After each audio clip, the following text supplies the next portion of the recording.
Assalamualaikum warahmatullahi wabarakatuh. Oke, jika negara-negara tertentu memiliki cara tersendiri, dolar Amerika Serikat secara resmi akan berakhir atau setidaknya akan menjadi ancaman yang serius bagi US dollar. Seperti yang kita ketahui bersama, koalisi BRICS atau aliansi BRICS antara Brazil, Rusia, Cina, India, dan Afrika Selatan belum lama ini merilis bahwa akan menciptakan mata uang baru.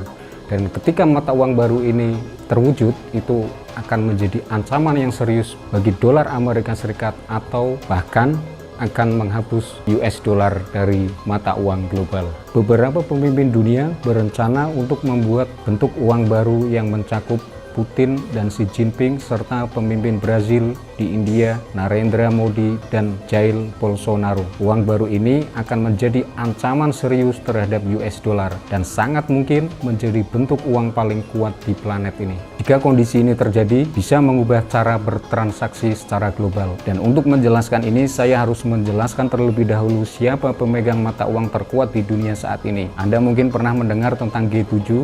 G7 adalah kemitraan dari beberapa ekonomi paling kuat di dunia, terdiri dari Amerika Serikat, Inggris, Kanada, Jepang, dan Eropa. Perkumpulan ini sebelumnya disebut G8, di mana Rusia sebelumnya menjadi anggotanya. Disebut G7 pada tahun 2014 setelah keanggotaan Rusia ditangguhkan menyusul aneksasi Crimea. Alasan utama G7 adalah untuk menjaga kekuatan Barat atas rantai pangan global dengan memperkuat ikatan politik dan ekonomi antara negara-negara anggota, tetapi juga untuk membantu memastikan uang mereka tetap yang paling kuat di planet. 6 perdagangan mata uang paling kuat di dunia, 5 diantaranya adalah mata uang negara G7 dengan dolar Amerika Serikat yang perkasa berada di puncak. Sebagian besar G7 ingin dolar Amerika Serikat tetap menjadi mata uang paling kuat di planet ini, karena jika dolar Amerika Serikat tetap di atas, itu membantu menjaga mata uang G7 lainnya demi mempertahankan dominasi Barat secara keseluruhan. Tetapi cengkeraman yang dimiliki G7 pada ekonomi dunia bisa saja akan berubah, dan itu berkaitan dengan BRICS adalah singkatan dari Brazil, Rusia, India, Cina, dan Afrika Selatan.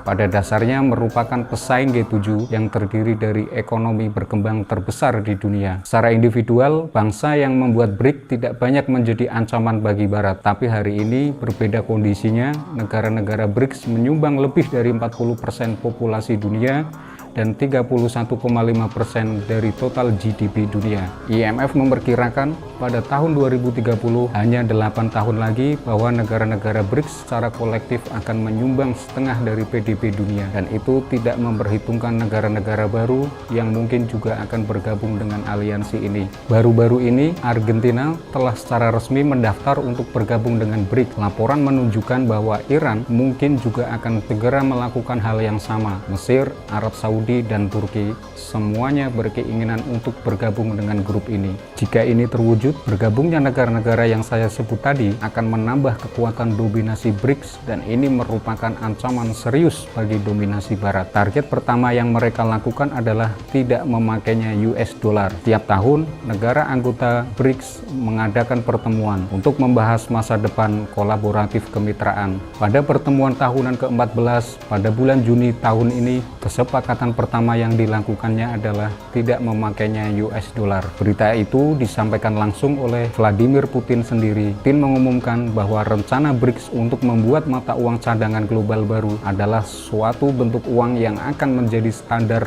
di Brazil, Rusia, India, Cina, dan Afrika Selatan, serta negara-negara lain yang mungkin menjadi bagian dari aliansi baru. Bagian terpenting dari pengumuman Putin adalah kata-kata cadangan mata uang. Agar itu terjadi, harus menendang US dollar keluar dari posisi teratas. Sekarang, dolar Amerika Serikat dianggap sebagai mata uang cadangan dunia. Secara sederhana, berarti US dollar digunakan untuk sebagian besar perdagangan dunia. Saat ini, sekitar 40% dari semua perdagangan internasional dilakukan dalam bentuk US dollar. Kebanyakan semua pembelian dan penjualan minyak mentah dilakukan dalam mata uang ini. Ini berarti pada dasarnya semua negara di dunia harus membeli dan menahan US dollar. Semakin banyak US dollar untuk membeli atau digunakan, semakin bernilai mata uang Amerika Serikat tersebut. Berarti Amerika satu-satunya negara yang dapat mengontrol pencetakan atau menghancurkan nilai mata uang. Tapi The Fed adalah swasta, tidak dalam kendali negara. Ini berarti jika Amerika Serikat perlu membeli lebih banyak barang dari negara lain,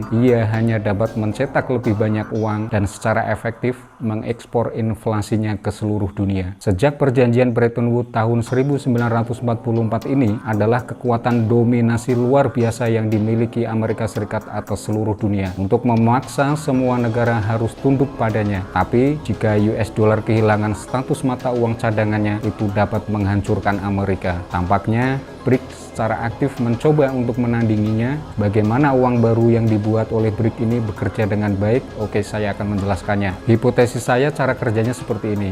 Sebut saja uang baru ini namanya BRICS Box, karena menurut Putin mata uang baru ini akan bertindak seperti keranjang yang berisi 5 mata uang negara anggota BRICS. Masing-masing mata uang negara membuatnya semi desentralisasi dan ini lebih stabil daripada US dollar. Untuk memberikan mata uangnya lebih banyak kekuatan, mungkin mata uang BRICS didukung oleh emas. Sejak pertemuan pertama 5 negara, BRICS telah membeli emas begitu luar biasa. Sepertinya mereka fokus meningkatkan pasokan emasnya, termasuk baru-baru ini penemuan investasi emas di Uganda, kemungkinan senilai hingga 12 triliun. Dengan kata lain, BRICS memiliki lebih banyak cadangan emas daripada total gabungan pasokan dunia saat ini. Deposit emas ini hampir secara eksklusif akan ditambang oleh Cina. Artinya, untuk pertama kalinya dalam setengah abad, kita bisa kembali memiliki mata uang yang didukung oleh emas, yang dengan sendirinya akan menjadikannya uang paling berharga di dunia, minimal mata uang cadangan internasional anggota BRICS. Jika mata uang ini didukung oleh emas, ini akan menjadi berita yang sangat buruk bagi kontrol Barat atas ekonomi global. Tetapi di sisi lain akan menjadi berita yang sangat baik bagi perekonomian negara-negara anggota BRICS. Jika mata uang BRICS diciptakan dengan ditopang dengan emas, itu akan memberi pegangan yang lebih baik bagi masa depan ekonomi mereka, dapat mengendalikan lebih banyak perdagangan global dan tidak perlu membeli atau menahan dolar Amerika Serikat. Ekonomi negara-negara BRICS juga tidak akan lagi mudah dimanipulasi oleh pemerintah Amerika Serikat, dan Amerika Serikat tidak akan lagi memiliki kekuasaan atas uang mereka dan juga akan memberikan tingkat stabilitas ekonomi yang hampir tak tertandingi oleh negara-negara lain. Misalnya, jika ekonomi Amerika jatuh, dolar Amerika Serikat melemah, tidak berdampak pada mata uang BRICS sebagai mata uang cadangan internasional grup BRICS. Misalnya lagi, jika ekonomi dalam negeri anggota BRICS mengalami penurunan, dengan sendirinya mata uang BRICS masih bisa mengandalkan stabilitas mata uang 4 negara lainnya. Ini bisa membuat mata uang BRICS jauh lebih stabil daripada US dollar. Jika hipotesis saya benar, mata uang BRICS akan menjadi jauh lebih menarik bagi negara lain untuk bermitra berdagang dengannya. Singkatnya, mata uang BRICS dapat dengan mudah mendominasi US dollar.